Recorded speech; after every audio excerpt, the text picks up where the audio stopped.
Ada dalil baca Al-Quran atas kubur? Ada ustaz kata ada, tapi doktor tak jumpa. Assalamualaikum warahmatullahi wabarakatuh. Benarkah ada dalil membaca Al-Quran di atas kubur seperti yang diamalkan oleh sebahagian masyarakat? Atau sebenarnya kita selama ini tersalah faham tentang maksud hadis yang sebenar? Dalam video ini, Dr. Maza menjelaskan isu yang sering menjadi perdebatan, lengkap dengan penjelasan dalil, konteks hadis, dan pandangan para ulama. Pastikan Anda tonton sehingga habis, karena jawabannya mungkin berbeza daripada apa yang Anda sangkakan selama ini.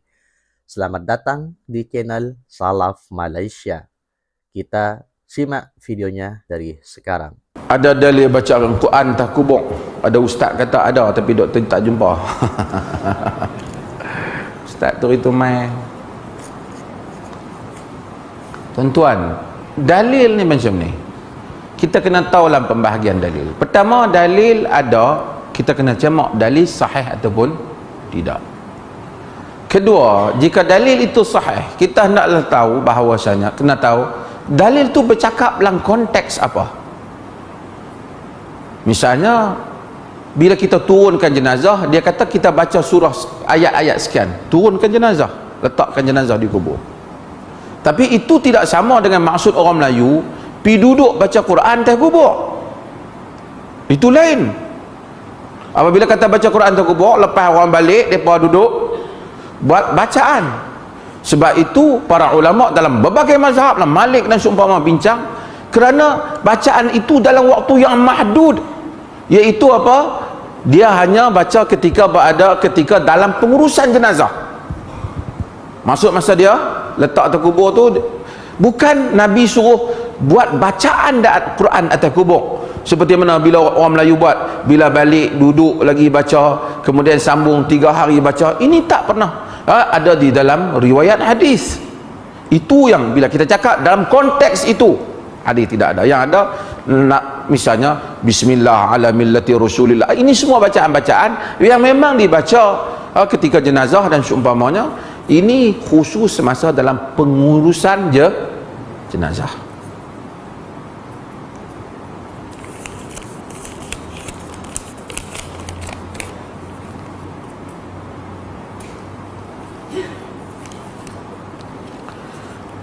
Ada dalil tak boleh tidur lepas subuh? Kalau ada kerja shift malam, saya kena subuh. Asalnya ini kita kena tengok. Sebab tu saya kata kena tengok hadis dalam konteksnya. Asalnya Nabi suruh, Nabi berkatkan umat ni fi bukuriha, yang mana pi keluar awal-awal. Jadi kita keluar awal lah. Tapi kalau satu orang tu dia memang dah malam dia kerja, siang lepas subuh dia tidur lah, pasal time itu ada waktu dia tidur pun. Maka ini tak termasuk, kerana tujuan dia tak mau orang jadi balok. Tahu tuan-tuan balok? Bukan belakang dia balok, penyegan. Jadi tak pergi kerja, duduk di rumah, duduk di rumah. Lepas tu kata saya ni tak berapa pendapatan sangat. Ini masalah. Saya pun tak tahulah nak sebut macam mana. Takut dia kata apa nama, kita kata pada orang susah. Tapi orang yang susah, kita doa kepada Allah Ta'ala rahmati mereka dan bagi rezeki kepada mereka. Tapi kita bila kita duk kayuh basikal pergi tengok, saya duk sebut 2-3 kali, ada orang memang susah, dia sakit, dia tak boleh kerja, tak boleh bangkit, dia susah. Ada orang dia memilih untuk susah. Minta maaf lah kalau yang tak termasuk, dia jangan marah pula. Kita pergi rumah dia, kita tengok dia boleh berdiri. Saya dah sebut ni Tuanku Raja muda lah, apa pergi raja pergi rumah senang lah. Tak boleh kau sapu-sapu sikit, kutik-kutik sampah depan rumah. Tikus mati ke, kucing mati ke, mari pergi buang-buang lah orang main depan rumah ni. Sapu-sapu sikit pergi cerah ke apa. Tak boleh buat. Kita pun nak tengok dia boleh bangkit. Anak-anak ada. Takkan sampai itu pun tak ada. Lidi-lidi kampung takkan tak ada. Kuih-kuih benda tu buang, bakar pun sampah. Takkan mancis pun tak ada dah. Oh, kacau tu. Polis ni ada lagi lah mencis ni.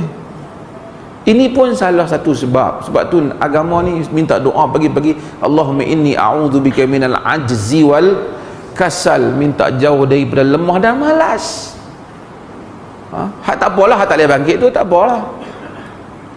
Itu saya dah cerita dulu ni. Sembahyang Jumaat tak main wakil isteri untuk ambil bantuan tu dia. Kata suami mana? Dia tak boleh main. Dia sakit kau? Tak tahu di mana. Tutang kita buat bagi bantuan lepas sembahyang Jumaat. Jumaat pun tak boleh main.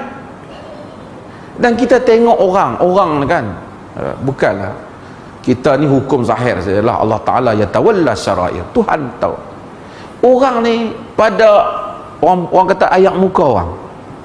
Ada tengok ayak muka orang tua-tua kata lah ayak muka jernih. Bukanlah jernih tu macam orang walaupun dia kulit hitam tapi kalau ahli solat, kita tahu ada nur pada wajah dia. Kita tengok pada wajah ada rajul salih, orang salih. Ada nampak Allah rezekikan tanda salih orang. Ahli ilmu nampak pada wajahnya ahli ilmu. Pada ilmu itu kita cahaya. Ahli ilmu, orang bijak nampak muka bijak. Tapi kalau kita pergi tengok sembam je muka, sampai tengok kalau orang tu semayang, dia akan ambil wuduk sekurang-kurangnya sehari 5 kali. Kok dia jamak lah, apa tak tahulah kan. Tapi tak apalah, duduk ke kampung nak jamak kat mana kan. Tapi bila ambil ayak muka, kita kena air, nampak muka orang yang ambil wuduk. Tapi tengok sebab soroi kepala, berdiri boleh, jalan boleh. Kalau tak boleh pijah, cangkui-cangkui lah depan rumah tu bagi bersih sikit. Ini masalah malas. Minta maaf panjang nak. Tak tahu nak abang apa.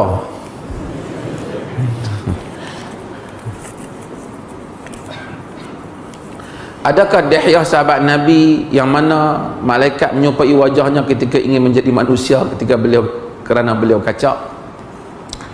Dalam riwayat hadis disebut bahawasanya kadang-kadang malaikat yatamathal, dia menyerupai dengan Dihyah ibn Khalifah al-Kalbi, dengan Dihyah ibn Khalifah al-Kalbi. Dan orang nampak macam Dihyah pasal kacak. Ada, jadi kalau tanya betul ada riwayat memang malaikat menyerupai dia, tapi bukan semua keadaan dia datang menyerupai Dihyah. Hadis yang malaikat mai tanya Nabi tentang iman, Islam dan ihsan tu, sahabat dia tak menyerupai, sahabat tak kenal. Kan orang pun tak kenal dia siapa. La yura alaihi atharus safar, tak nampak di atasnya kesan musafir. Tapi la ya'rifu minna ahad, tak ada siapa pun di kalangan kami yang kenal dia. Tapi maksudnya apa? Islam suka kemas. Kita mai ada orang minta maaf tuan-tuan, ini orang kata ke arah mentaliti kelas pertama. Agama ni dia suka kekemasan ni. Innakum qadimuna ila ikhwanikum fa aslihu libasakum wa rihalakum. Kamu akan pergi jumpa saudara-saudara kamu, elokkan kenderaan kamu dan pakaian kamu. Ka'annakum syamah bainan nas, kamu nampak tertonjol di kalangan manusia. Dalam hadis riwayat Abu Daud. Jadi pakai kemas lah. Bila main masjid, pakai elok-elok baju. Jangan pakai baju macam Pak Uda tinggal atas dengan pakai elok-elok. Ada butang, kalau boleh bubuh butang elok-elok. Butang ni bukan berapa ringgit pun kan. Isteri pun kadang-kadang satu hal juga, tengok suami dia main biar tak segak lagi kok orang kenal, itu pun masalah kan. Kadang-kadang satu, kalau dah tak ada duit beli butang tu tak apalah, tengok nak tanya maib saya ada peruntukan beli butang tak. Tapi artinya bagi pakai, bagi kemas. Orang tengok kita, orang rasa seronok nak bercakap dengan kita. Kerana perwatakan, jubah pakai elok-elok. Alhamdulillahirrabbilalamin. Akhirnya kita sudah bersama-sama menyaksikan, menyimak, dan juga mendengarkan sebuah jawaban, sebuah nasihat yang sangat luar biasa yang mana disampaikan langsung oleh Datuk Dr. Maza. Dan kali ini saya akan sedikit mengulang kembali apa yang sudah beliau sampaikan kepada kita semua, dan di akhir saya akan menyimpulkan sekilas tentang apa yang sudah beliau sampaikan pada video yang sudah kita saksikan bersama, guys. Baik, dalam sesi soal jawab ini, Dr. Maza menjelaskan beberapa isu agama yang sering menjadi perbahasan dalam masyarakat. Antara yang paling menarik ialah persoalan membaca Al-Quran di atas kubur. Beliau menegaskan bahwa setiap amalan perlu disandarkan kepada dalil yang sahih tentunya, serta difahami mengikut konteksnya yang benar.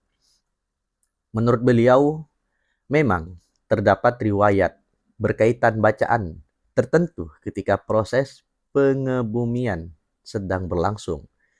Namun, ia tidak boleh terus disamakan dengan amalan membaca Al-Quran di kubur selepas selesai pengebumian atau mengadakan bacaan berhari-hari seperti yang diamalkan oleh sebahagian masyarakat. Sebab itu, apabila membincangkan sesuatu hadis, kita perlu memahami keadaan dan tujuan hadis tersebut sebelum membuat kesimpulan. Selain itu, Dr. Maza turut menyentuh isu tidur selepas subuh. Beliau menjelaskan bahwa Islam menggalakkan umatnya memanfaatkan waktu pagi kerana terdapat keberkatan pada waktu tersebut. Namun bagi mereka yang bekerja pada waktu malam atau mempunyai keperluan tertentu, tidur selepas subuh bukanlah sesuatu yang terus dianggap salah. Yang menjadi masalah ialah sikap malas dan tidak berusaha dalam kehidupan. Beliau memberikan teguran yang cukup mendalam tentang budaya bergantung kepada bantuan, sedangkan masih mampu bekerja dan berusaha. Islam mengajar umatnya supaya menjauhi sifat malas serta senantiasa berdoa agar dilindungi daripada kelemahan dan kemalasan. Rezeki bukan sekedar menunggu datang, tetapi perlu diusahakan dengan kesungguhan. Dalam masa yang sama, Dr. Maza mengingatkan bahwa penampilan seorang Muslim juga penting. Islam menyukai kebersihan, kekemasan, dan imej yang baik. Apabila seseorang hadir ke masjid atau bergaul dengan masyarakat dalam keadaan kemas dan teratur, ia memberikan gambaran yang positif terhadap agama Islam itu sendiri.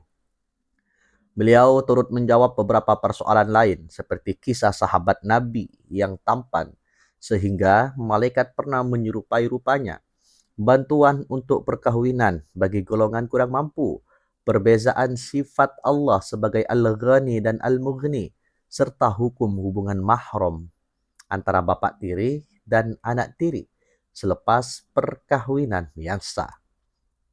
Apa yang boleh kita ambil daripada keseluruhan perkongsian ini ialah pentingnya memahami agama berdasarkan ilmu, dalil yang sahih, dan penjelasan para ulama, bukan sekadar mengikut kebiasaan atau amalan yang diwarisi tanpa semangat.